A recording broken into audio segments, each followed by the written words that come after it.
Hey guys, welcome back to my channel. My name is Atif Iqbal. और जो लोग मुझे देखते हैं मैं उन्हें बता दूं कि मैंने रिएक्शन वीडियो बनाना बंद कर दिया था। तो काफ़ी लोगों की मेरी रिक्वेस्ट आई भर भर के कि भाई आप रिएक्शन वीडियो बनाना बंद मत करो। तो मैंने कहा कि ठीक है भाई, तो रिएक्शन वीडियो बनाना हम बंद नहीं करेंगे। तो मैंने कहा कि अब मैं स्टार्ट करूं तो किस टॉपिक पे करूं, तो मुझे समझ में नहीं आ रहा था। तो मुझे लगा कि रिएक्शन वीडियो में बनाता हूँ। मेरे बहुत अच्छे मित्र हैं, मेरे मेरे बड़े भाई की तरह हैं, आलोक रंजन, जो कि मैं उनसे बहुत बातें भी कर चुका हूँ काफ़ी। उनसे मैं मिला तो नहीं हूँ, मिलना मेरा प्लान था इस वेकेशन में। मैं वैसे बता दूं कि मैं इंडिया गया हुआ था अभी अपने वेकेशन पे, इसलिए मैं ऐसे कुछ वीडियोस डाल नहीं रहा था। पर मैं अभी कुछ टाइम पहले मैं अपने वेकेशन से वापस आ गया हूँ।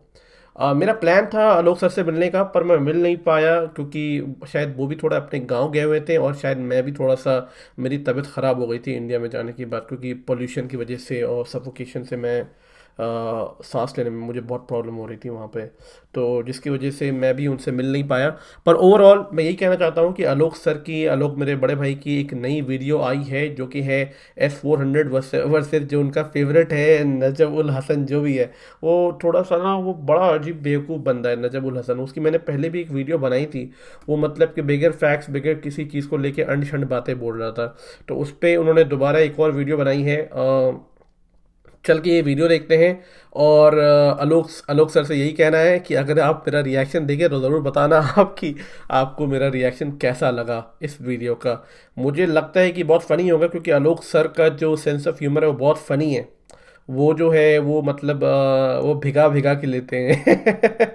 एनीवे, लेट्स ज़्यादा लंबा नहीं करते हैं, इस वीडियो को स्टार्ट करते हैं। चलो फिर देखते हैं। 3, 2, 1।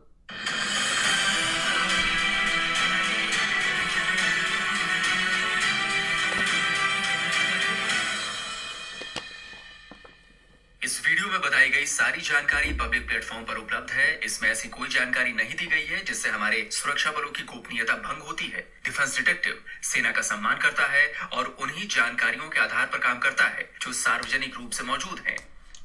नमस्कार दोस्तों, डिफेंस डिटेक्टिव के एक और एपिसोड में आपका स्वागत है। मैं हूं आलोक। तो वादे के मुताबिक S-400 वर्सेस नजम उल हसन बाजवा वाले वीडियो का दूसरा पार्ट लेकर मैं हाजिर हूं। तो जिन लोगों ने पहला पार्ट अभी तक नहीं देखा है, तो पहले पार्ट का मैंने लिंक जो है वो डिस्क्रिप्शन बॉक्स में नीचे दिया हुआ है, तो आप वहां से पहला पार्ट देख सकते हैं। वैसे पार्ट 1 वीडियो तो बाजवा जी ने भी देखा और बकायदा उस पर जाकर बाजवा जी ने कमेंट किया है, लिखा है good work, keep it up. तो बाजवा जी बहुत शुक्रिया आपका कि आपने मेरे काम को सराहा। लेकिन वही पुरानी गुजारिश है आपसे कि भाई ऑथेंटिक वीडियो बनाएं, सबूतों के साथ वाले वीडियो बनाएं तो हमें भी अच्छा लगेगा। या फिर अगर झूठे और प्रोपेगेंडा वाले वीडियो बनाएंगे तो हम लगातार आपके वीडियो को ऐसे ही काउंटर करते रहेंगे। तो दोस्तों चलिए, बाजवा जी ने जो अपने वीडियो में बाकी की 2 मिसाइलों का जिक्र किया था, जिसके आगे S-400 जो भारत का है वो बेबस होगा, तो उसका भी खुलासा कर देते हैं। नंबर 2, जो दूसरा मिसाइल मैं आपके सामने रखने जा रहा हूं उसका नाम है रात। नाज़रीन इकराम, रात के अंदर भी खुसूसियत ये है कि ये इंतहाई लो एल्टीट्यूड पे आके उड़ सकता है, यानी कि ये भी 5 किलोमीटर तक नीचे आ सकता है। रात के बारे में बहुत सारी चीजें अभी बताई नहीं गई हैं। रात को एक सरप्राइज की तौर पर रखा गया है। तो रात जो मिसाइल है नाज़रीन इकराम, ये पाकिस्तान के पास एक ऐसे हथियार के तौर पर मौजूद है जो कि S-400 को छेद के आगे बढ़ सकता है, S-400 को नाकारा कर सकता है, S-400 को बेकार कर सकता है, S-400 को चलता कर सकता है। यानी कि अगर S-400 लगा भी हो तो पाकिस्तान को कोई मसला नहीं होगा। तो भाईजान बस आपकी यही दिक्कत है, टी शर्ट पूरी बात आप बताते नहीं हो। Prove them wrong. आपने क्यों नहीं बताया कि भाई रात जो है वो किस टाइप के मिसाइल है, कौन से मिसाइल है? ये आपने जानबूझकर नहीं बताया, क्योंकि अगर आपने ये बता दिया होता कि रात किस टाइप के मिसाइल है तो इसकी पोल आपके ही वीडियो में खुल जानी थी। तो दोस्तों, रात जो है वो ALCM है, यानी कि एयर लॉन्च्ड क्रूज मिसाइल। तो भाइयों, जैसा कि नाम से ही पता चल रहा है, रात मिसाइल हवा से जमीन पर फायर करने वाली मिसाइल है, यानी एयर टू ग्राउंड मिसाइल है।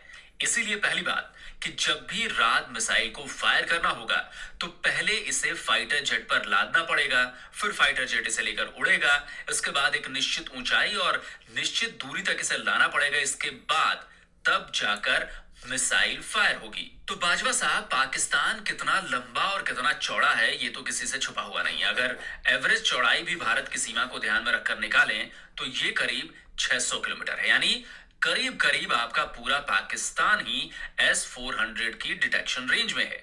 एक आध इलाके दूर है, जैसे कि ये ईरान से सटा आपका ये वाला इलाका। अब इतनी दूर से आपके फाइटर जेट तो उड़ेंगे नहीं। देखिए, ये रहे आपके सारे एयर बेसिस और एडवांस्ड अटैक बेसिस। ये जितने भी आपको नीले रंग में दिख रहे हैं, ये या तो आपके मेजर एयर बेसिस हैं या फिर फॉरवर्ड एयर बेसिस हैं। और जो लाल रंग में दिख रहे हैं वो आपके एडवांस्ड एयर बेसिस है। यानी अगर रात मिसाइल को फायर करना है तो इन्हीं में से किसी एक एयर स्ट्रिप का इस्तेमाल आपको करना होगा।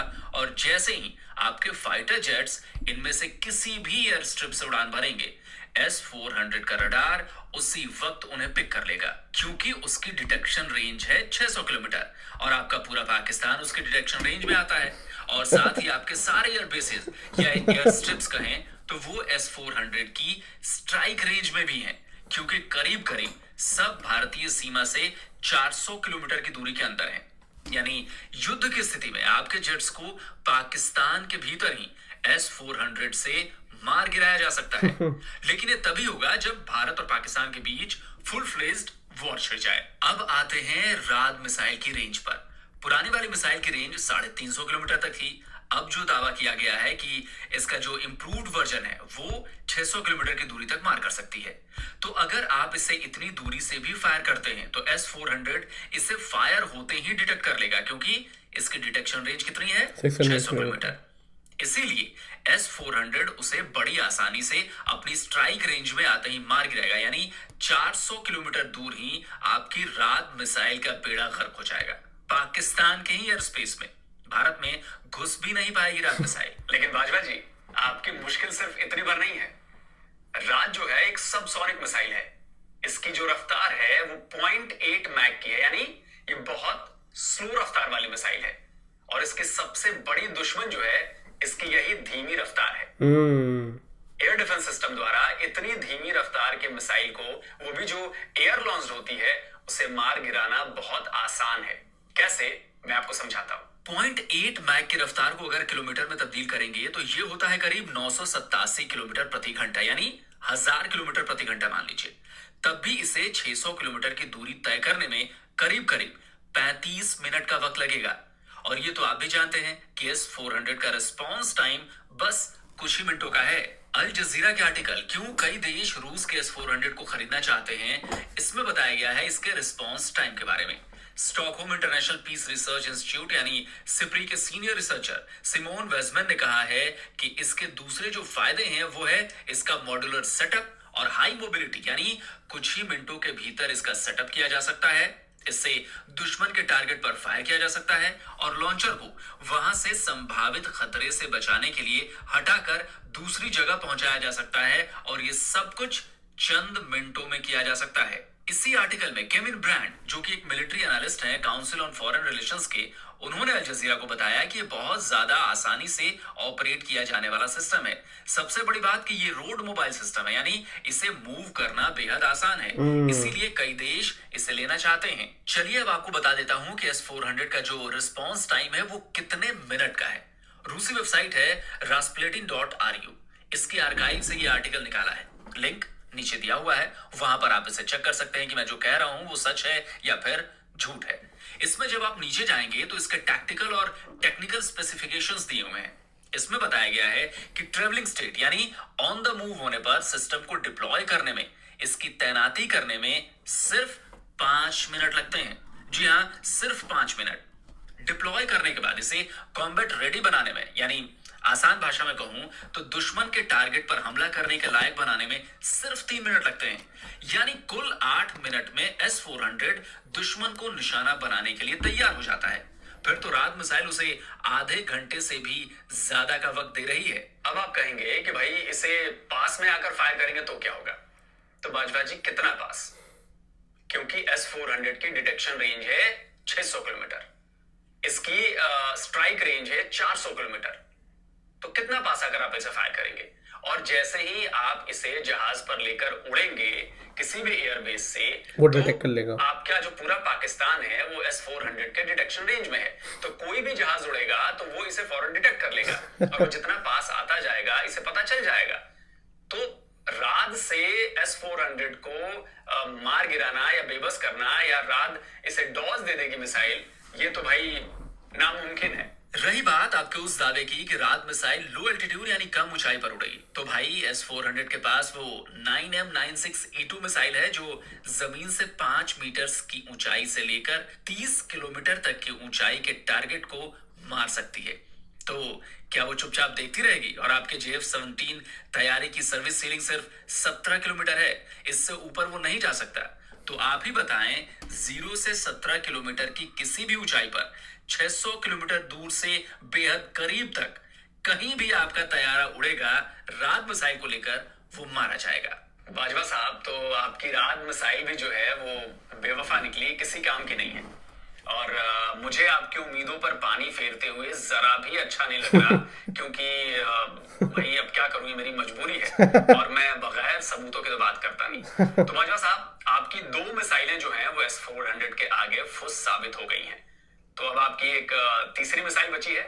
चलिए जरा उसके बारे में आप क्या कह रहे हैं, जरा ये दर्शकों को दिखा देते हैं और फिर उसकी जो असली ताकत है वो क्या वाकई S-400 को डॉज दे देगी या S-400 को मार देकर आगे निकल जाएगी, देखते हैं। और आखिरी जो सबसे जबरदस्त मिसाइल है नाज़रीन इकराम पाकिस्तान के पास, जिसका जोड़ है ही नहीं है भारत के पास, बल्कि साउथ एशिया में किसी के पास वो जोड़ नहीं है, उस नाज़रीन इकराम उस मिसाइल का नाम है अबाबील। अब बात समझ नहीं आपने, मैं आपको अबाबील एक दफा दिखा देता हूं, देखें मिसाइल ये मिसाइल नाज़रीन इकराम, पाकिस्तान के पास अबाबील मिसाइल में एक ऐसी टेक्नोलॉजी है ना तो भारत के पास है ना पूरे साउथ एशिया में किसी के पास है। अमेरिका के मुताबिक पाकिस्तान वो वाहिद मुल्क है जिसके पास ये टेक्नोलॉजी है और इस टेक्नोलॉजी का नाम है MIRV। अब अबाबील क्या करता है, देखें अबाबील के अंदर आप मल्टी वॉरहेड्स लेके जा सकते हैं, ज्यादा वॉर। आमतौर पे मिसाइल के अंदर उसके हेड के अंदर एक वॉरहेड होता है, लेकिन इसके अंदर आप 4, 8, 12, 16 मल्टीपल जो है ना वो वॉरहेड्स लेके जा सकते हैं। अब ये करता क्या है, याद रखिएगा नाज़रीन, मैंने क्या बताया था आपको, ये 30 किलोमीटर तक S-400 30 किलोमीटर तक पकड़ सकता है किसी भी ऑब्जेक्ट को। ये क्या करता है नाज़रीन इकराम, ये 30 किलोमीटर ये ऐसी रेंज पे चला जाता है जहां पर S-400 इसे पकड़ नहीं सकता, वहां पे जाके अपने वॉरहेड्स छोड़ता है जो कि मुख्तलिफ रेंज में नीचे वापस आते हैं। अब आप ये कह सकते हैं कि नीचे आएंगे तो S-400 पकड़ लेगा, नहीं नाज़रीन इकराम, ऊपर से जब इतनी ऊंचाई से नीचे इसके वॉरहेड्स आते हैं तो उनकी जो स्पीड है वो 20 माक तक चली जाती है। 20 माक से मुराद समझ लें आवाज की रफ्तार से 20 गुना ज्यादा की स्पीड से चले जाते हैं और ये इतनी स्पीड होती है कि दुनिया का कोई डिफेंस सिस्टम जो है वो इसको पकड़ नहीं सकता। बाजवा साहब, आपने ये तो बताया ही नहीं कि भाई अमेरिका ने कब और कहां ये कहा कि पाकिस्तान के पास जो है वो MIRV तकनीक है, पाकिस्तान ने इस एडवांस तकनीक को हासिल कर लिया है। खैर, आपकी आदत है हवा में बातें करते हो, कोई सबूत देते नहीं हो। लेकिन आपके MIRV तकनीक पर भी बात करूंगा और लेकिन उससे पहले मैं आपको बता दूं कि भारत किस तरह से दुश्मन की बैलिस्टिक मिसाइल को बड़ी आसानी से मार गिरा सकता है। बाजवा जी, S-400 के आने से भारत के पास बैलिस्टिक मिसाइलों से डिफेंस की एक और शील्ड आ गई है। भारत के पास बैलिस्टिक मिसाइलों को मार गिराने की अब 4 लेयर्स हो गई हैं। पहली लेयर है PAD यानी पृथ्वी एयर डिफेंस, दूसरी लेयर है AAD यानी एडवांस्ड एयर डिफेंस, तीसरी लेयर है ASAT यानी भारत की जो एंटी सैटेलाइट मिसाइल है ना उससे भी बैलिस्टिक मिसाइलें इंटरसेप्ट की जा सकती हैं, और चौथी लेयर S-400 की है जो इंटरमीडिएट रेंज की बैलिस्टिक मिसाइलों को इंटरसेप्ट कर लेगा। शायद आपको पता नहीं है कि बैलिस्टिक मिसाइलों को एयर डिफेंस से मार गिराना बहुत ज्यादा मुश्किल नहीं है। पहली बात, उनका फ्लाइट पाथ जो होता है ना वो फिक्स होता है, यानी वो पहले से प्री डिफाइंड रास्ते पर ही चलेगी। इसीलिए एयर डिफेंस सिस्टम बेहद आसानी से पता लगा लेते हैं कि उनके गिरने की जगह क्या होगी, स्पीड कितनी है, ऊंचाई कितनी है, और फिर उसे मार गिराते हैं। बैलिस्टिक मिसाइलों को S-400 के रडार तो डिटेक्ट कर ही लेंगे। मान लीजिए आपने अबाबील को ईरान की सीमा से करीब जो 1500 किलोमीटर की दूरी है वहां से भी छोड़ा, तब भी भारत को पता चल जाएगा, क्योंकि PAD और AAD के लिए जिस रडार का इस्तेमाल किया जाता है उसकी डिटेक्शन रेंज है 1500 किलोमीटर। उस रडार का नाम है swordfish L-बैंड long range trekking radar. इसे इजराइल की कंपनी अल्टा और भारत के डीआरडीओ ने मिलकर बनाया है। क्या ये बात है? ग्लोबल सिक्योरिटी वेबसाइट का आर्टिकल है, इसमें इसके बारे में विस्तार से बताया गया है। इसके मुताबिक 200 टारगेट्स को ये रडार एक साथ ट्रैक कर सकता है।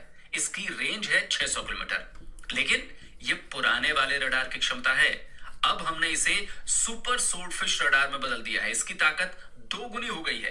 रेंज 1500 किलोमीटर है। हालांकि कितने टारगेट्स को ये डिटेक्ट कर सकता है रडार, इसकी जानकारी नहीं दी गई है, लेकिन अंदाजा तो लगाया जा सकता है कि उसकी भी क्षमता बड़ी होगी।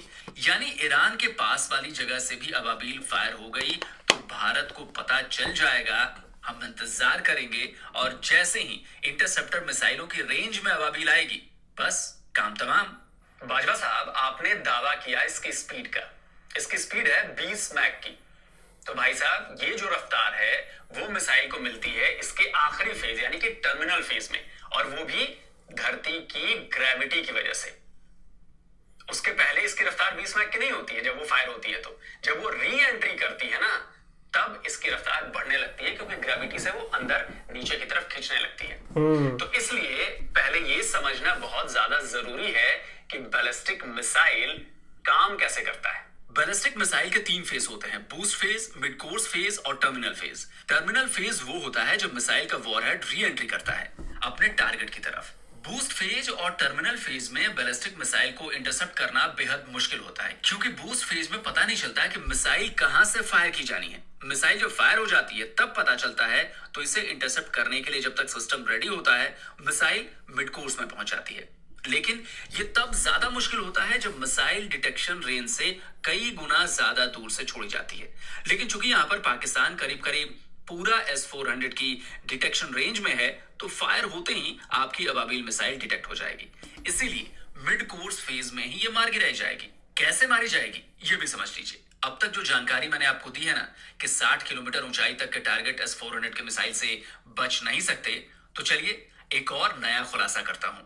ऊंचाई में 60 किलोमीटर नहीं, 185 किलोमीटर तक के टारगेट को इससे मारा जा सकता है। आपको शायद यकीन नहीं होगा, लेकिन इसका भी सबूत मैं आपको देता हूं। साल 2018 में रूस ने S-400 सिस्टम की एक बिल्कुल नई इंटरसेप्टर मिसाइल का टेस्ट किया। ये यूए वायर न्यूज वेबसाइट पर 4 जुलाई 2018 का पब्लिश हुआ आर्टिकल है। इसमें बताया गया है कि रूस ने 40H6E लॉन्ग रेंज मिसाइल का टेस्ट कंप्लीट कर लिया है। तो बाजवा जी, ये जो मिसाइल है ना 40H6E, ये बड़ी कमाल की मिसाइल है। weaponnews.com में 3 अगस्त 2018 को इसे लेकर एक आर्टिकल पब्लिश किया गया। इसमें भी यही बताया गया कि रूस ने S-400 के लिए बिल्कुल नई मिसाइल का टेस्ट कंप्लीट कर लिया है। लेकिन इसमें एक और जानकारी दी गई है जिसे आपके लिए जानना बेहद जरूरी है।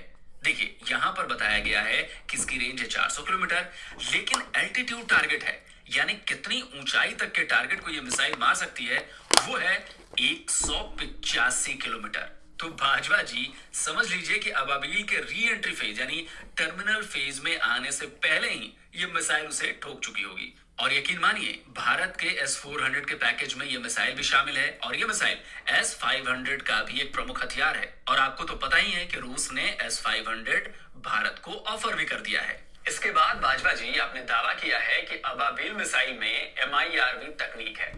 वैसे दुनिया नहीं मानती है कि पाकिस्तान के पास MIRV तकनीक मौजूद है। कहीं से भी इसका कोई सबूत आज तक मिला नहीं है, सिर्फ ये आप लोग दावा कर रहे हो।